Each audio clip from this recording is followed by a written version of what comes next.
Welcome to This Week in Weiss Schwarz, where we talk about Weiss Schwarz's news and cards of the day. Before we get started, I just want to say happy 5th anniversary to the channel. I've been doing YouTube for a total of 5 years now. My first video was not uploaded on January 30th, but what I consider my first video, my true first video, was a discussion video about Star Wars that was uploaded on January 30th, 2017. Well, I call it a discussion video, but there was actually no coherent thought in the entire video. It has been a wild ride, and here's for 5 more years. Also, people are surprised that I've been around for this long, but yes, I am old. So with that out of the way, we're gonna get some self-promotion out of the way, then we'll be getting to the news. There is a new video talking about the Bang Dream Extra Booster Set, link at the top. I cover 4 cards per band.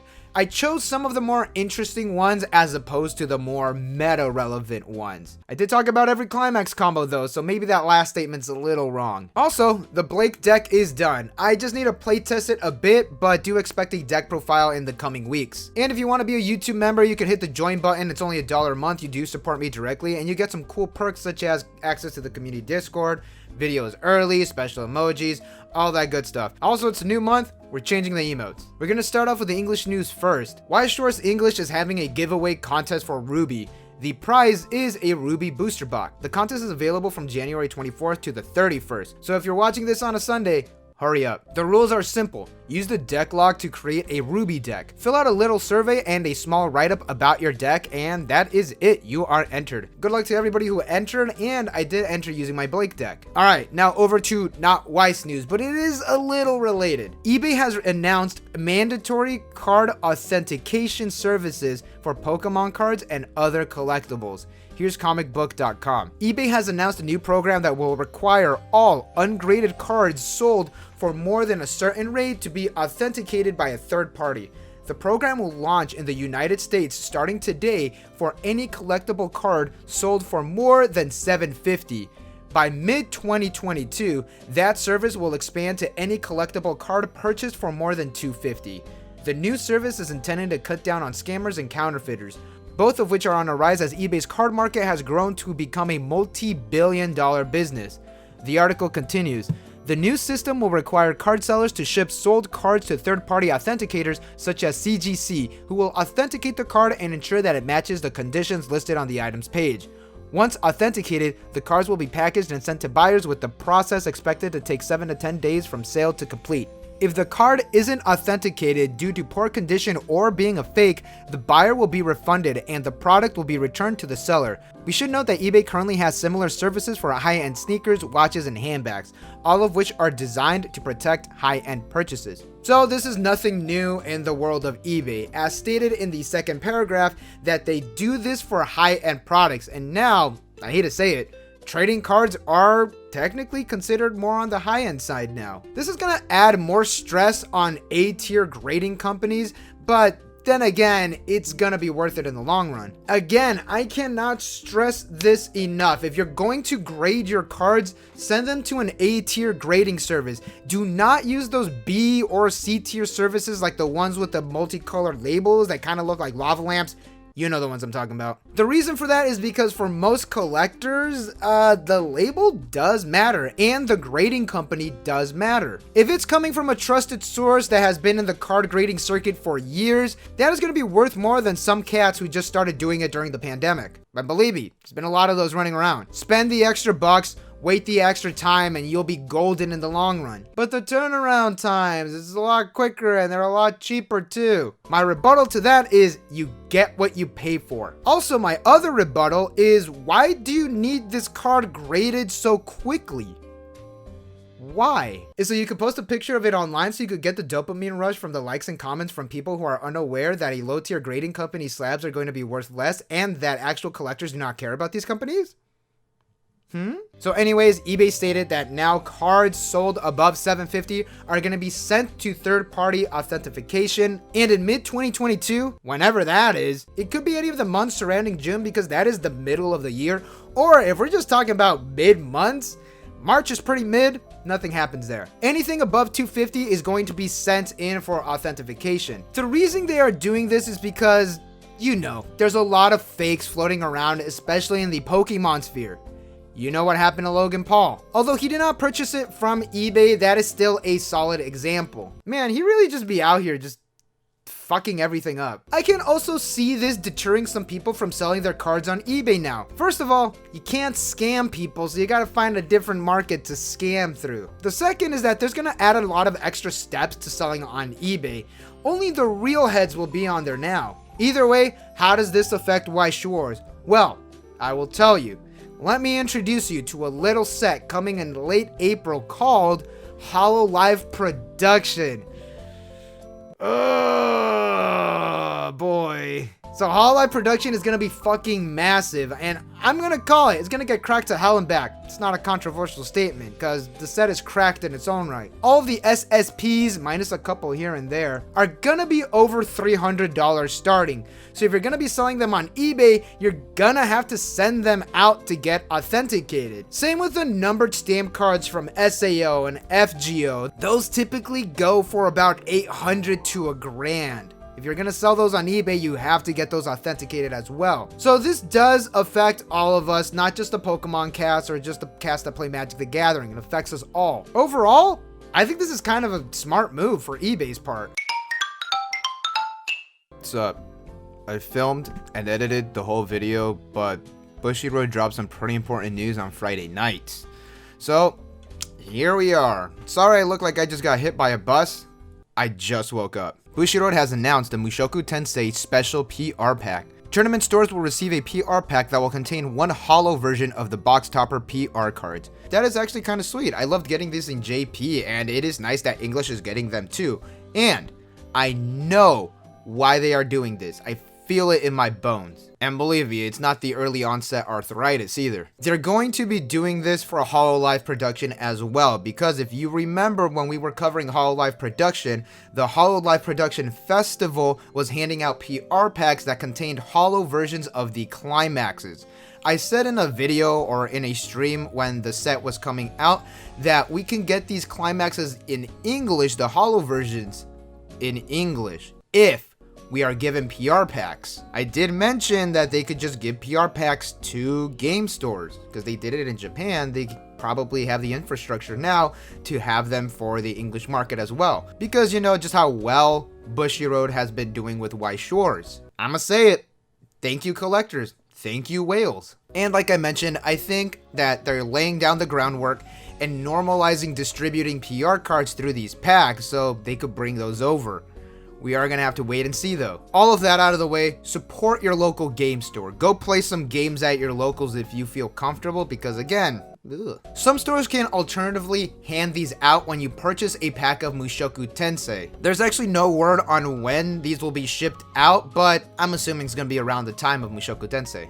Alright, time for some Tokyo Revengers news. This was taken from the Bushiroad Discord server. Pre-orders have now opened for the Japanese edition of Tokyo Revengers. Take note, the product intended for overseas will have some art changes in comparison with the domestic Japan-only products. This happened in the key 20th anniversary before. The sales outside Japan only sticker may appear in the products intended for overseas. As always, thank you for your continued support of the Bushiroad card games. I have seen some people say that this is gonna transfer over to the English edition to Tokyo Revengers, but not exactly. We're kind of jumping the gun in that aspect. They're not talking about the English edition of Tokyo Revengers, they're talking about the international version of the Japanese edition of Tokyo Revengers. Like they mentioned in the post, they have done this in the past with Key 20th Anniversary. So if you're going to get the JP edition of Tokyo Revengers through an international distributor, you're more likely getting the international or the sale outside of Japan version of Tokyo Revengers. Does this mean that the art changes are going to transfer over to the English edition of the game? I honestly do not know, but I am extremely curious to see. Alright, back to when I looked presentable. So, with that out of the way, let's get to some JP news. We have the information for the Bushiroad monthly magazine for March. We have the Vanguard PR card, Muzi Pal. And let's be honest, she's got that drip. In the white side, we have colorful collection Kanaho, Takane, Kureha, Akari, and Himeka. which states that once per turn when you use Resonance, you give a character 1 key power for the turn. And Act, rest this card, give a character 1 key power for the turn. That is fine. For Grand and Pure, you are resonating a lot, but I'm not sure if you're going to have some room for this card in your deck. It isn't bad, and the power boost is pretty solid. You do get it in 2 different avenues. So if you have the space for it, by all means, you can run it. There is also a VACC promo card from the VACC 8 featuring Marika Kono. Here is a memory PR card included in the magazine. You are also given a double-sided poster. You receive this Review Starlight poster, and on the reverse side, it's this VACC poster. I want this poster, but I'm not the biggest fan, so I'm not going to purchase it. Somewhat unrelated to us in the international market, but very related if you're a fan of her. If you purchase the Bushiroad magazine from Maid, you receive a reversible poster, and if you purchase from Gamers, you receive a bromide. Gochiusa Re edit is currently out, so let's look at those signed cards.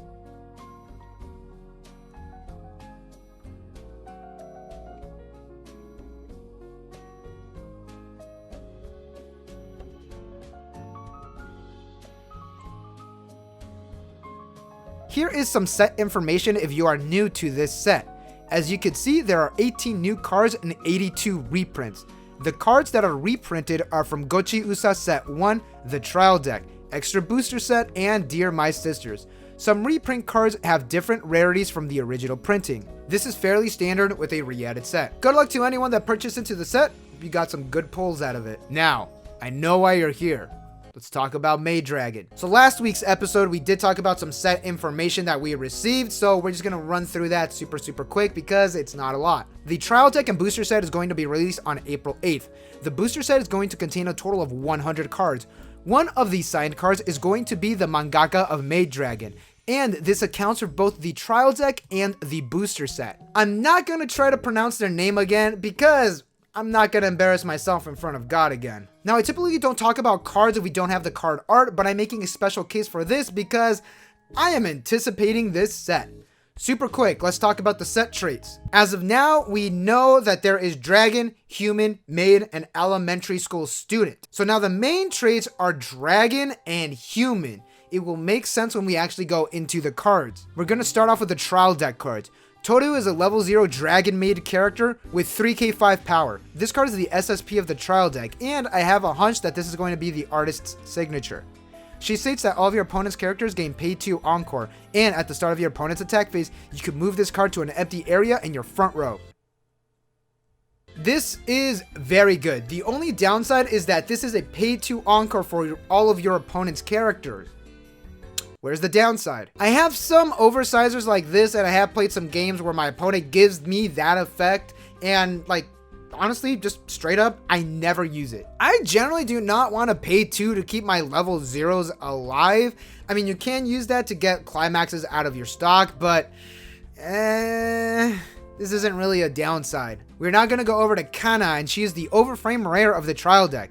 She is a Dragon Elementary School Student with 10k5 power. During the turn that this card is placed on stage from your hand at the start of your attack phase, you can send all player characters except for this card to the waiting room. If you do, this card gains the following ability. Once per turn, when damage dealt by this card is cancelled, burn 3. And on attack, you can pay 2, burn 1. This is super nice. So let's start off with the first effect.